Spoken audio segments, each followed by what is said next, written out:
ये आकाशवाणी है। प्रस्तुत है कार्यक्रम न्यू इंडिया समाचार।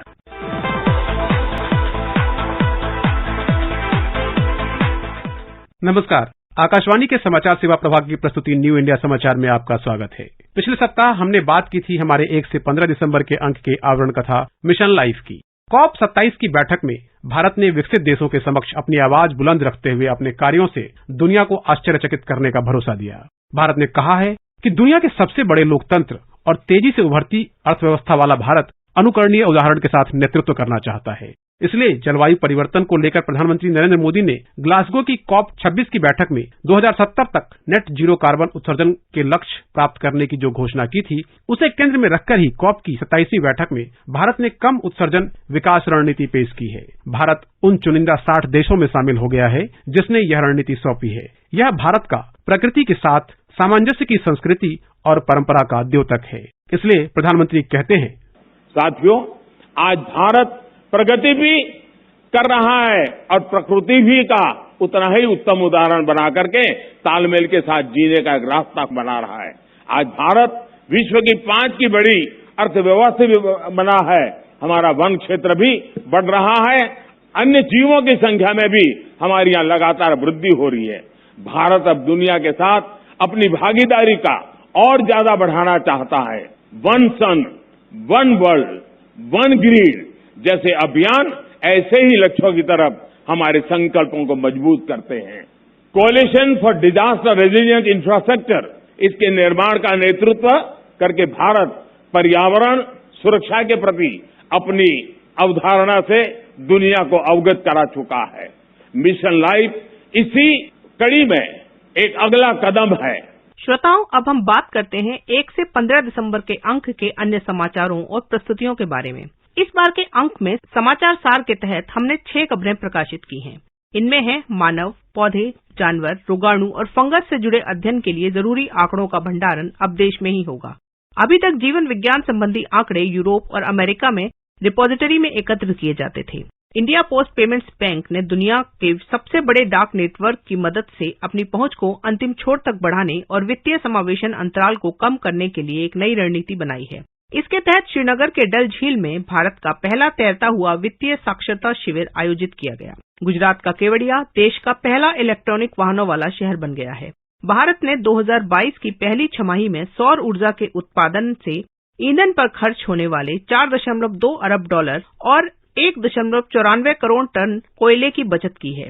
सितंबर-अक्टूबर में 85 लाख से अधिक नौकरियों में वृद्धि और अरुणाचल प्रदेश में देश का पहला एक्वा पार्क बनने की खबर को प्रमुखता से छापा गया है। भ्रष्टाचार किसी भी देश या समाज के लिए दीमक की तरह होता है। भारत में प्रशासनिक व्यवस्था में भ्रष्टाचार की गहरी पैठ बताने वाला वो वाक्य आज भी आपको याद होगा, जब कहा जाता था कि दिल्ली से 1 रुपया चलता है तो गांव में 15 पैसे पहुंचता है। लेकिन 2014 के बाद देश की इसी तकदीर को बदलने की कवायद शुरू हुई और अब 100 में से पूरे 100 पैसे सीधे गरीब के खाते में पहुंचते हैं। लाल किले की प्राचीर से 76वें स्वतंत्रता दिवस पर किए आह्वान को प्रधानमंत्री नरेंद्र मोदी ने नई दिल्ली में आयोजित सतर्कता जागरूकता सप्ताह के कार्यक्रम में दोहराया। उन्होंने कहा कि विकसित भारत के लिए हमें भ्रष्टाचार पर जीरो टॉलरेंस रखने वाला प्रशासनिक इकोसिस्टम विकसित करना है। इसमें रक्षात्मक होने की जरूरत नहीं है। विकसित राष्ट्र के लिए भ्रष्टाचार मुक्त भारत जरूरी है। इसलिए इस बार के अंक में सतर्कता जागरूकता सप्ताह में प्रधानमंत्री के संबोधन को प्रमुखता से जगह दी गई है। भारत के गौरव का उल्लेख जब अंतर्राष्ट्रीय मंचों पर होता है और उसे एक अलग अंतर्राष्ट्रीय पहचान मिलती है तो हर भारतीय का सीना चौड़ा हो जाता है और सिर गर्व से ऊंचा। ऐसी ही उपलब्धि भारत को अमृतकाल में मिली है। भारत को 1 दिसंबर से G20 की अध्यक्षता मिली है, जो वसुधैव कुटुंबकम और एक पृथ्वी एक परिवार एक भविष्य की थीम पर आधारित है। यह सभी के लिए समान विकास और साझा भविष्य के संकेत को रेखांकित करती है।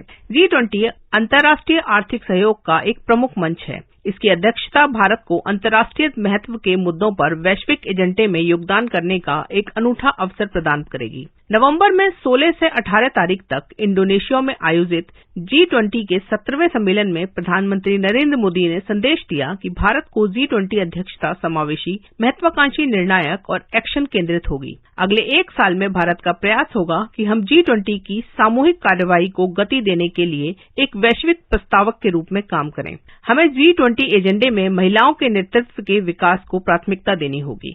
भारत को मिली G20 की अध्यक्षता और दुनिया के बड़े राष्ट्राध्यक्षों से प्रधानमंत्री मोदी की मुलाकात को हमने इस अंक में प्रमुखता से प्रकाशित किया है। G20 की अध्यक्षता ग्रहण कर भारत के लिए गौरवमयी पल है। साल भर में देश के विभिन्न शहरों और राज्यों में G20 से जुड़ी बैठकें आयोजित की जाएंगी। इसमें अतिथियों को भारत की अद्भुत विविधता, समावेशी परंपराओं और सांस्कृतिक समृद्धि का पूरा अनुभव मिलेगा। इस विशिष्ट आयोजन के लिए पीएम मोदी ने विशेष वेबसाइट और ऐप भी समर्पित किया। G20 में भारत की भूमिका के बारे में प्रधानमंत्री मोदी कहते हैं, साथियों, G20 की अध्यक्षता हमारे लिए एक बड़ी अपॉर्चुनिटी बनकर आई है।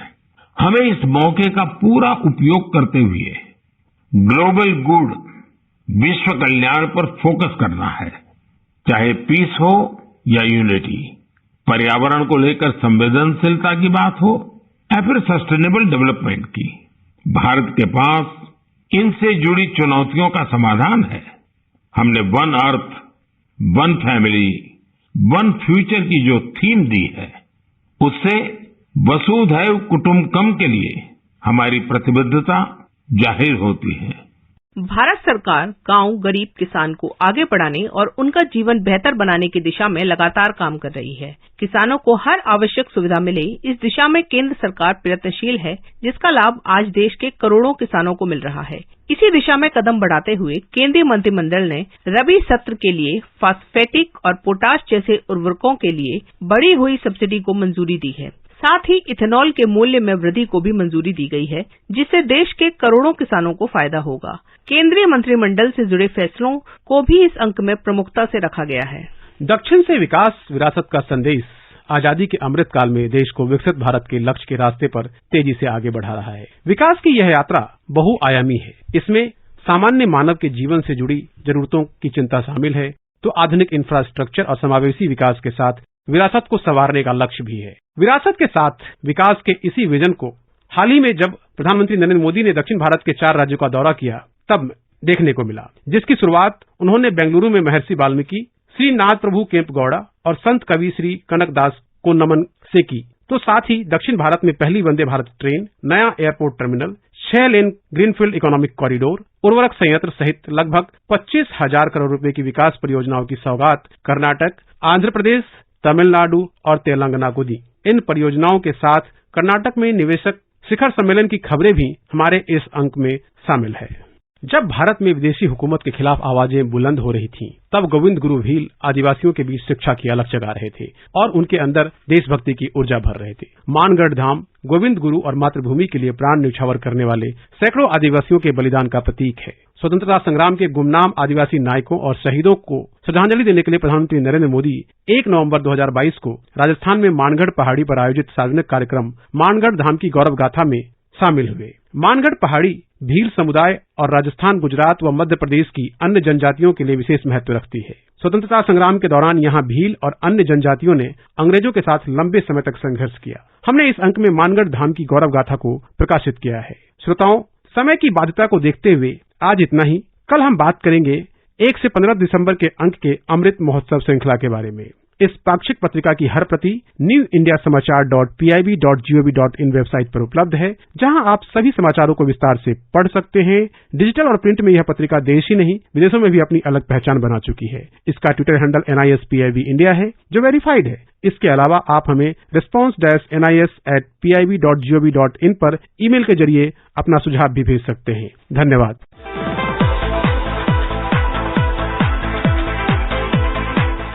अभी आप सुन रहे थे कार्यक्रम न्यू इंडिया समाचार, जिसे प्रस्तुत कर रहे थे संपादक संतोष कुमार और पत्रकार नलिनी शर्मा। ये कार्यक्रम आकाशवाणी के समाचार सेवा प्रभाग द्वारा प्रस्तुत किया गया। इसे आप हमारे mobile app news on AIR और YouTube channel news on AIR official पर भी सुन सकते हैं। इस कार्यक्रम के संबंध में अपनी प्रतिक्रिया आप हमें ईमेल कर सकते हैं। पता है AIRNSTtalks@gmail.com। ये कार्यक्रम फिर से सुनने के लिए लॉग ऑन करें हमारी वेबसाइट newsonair.nic.in।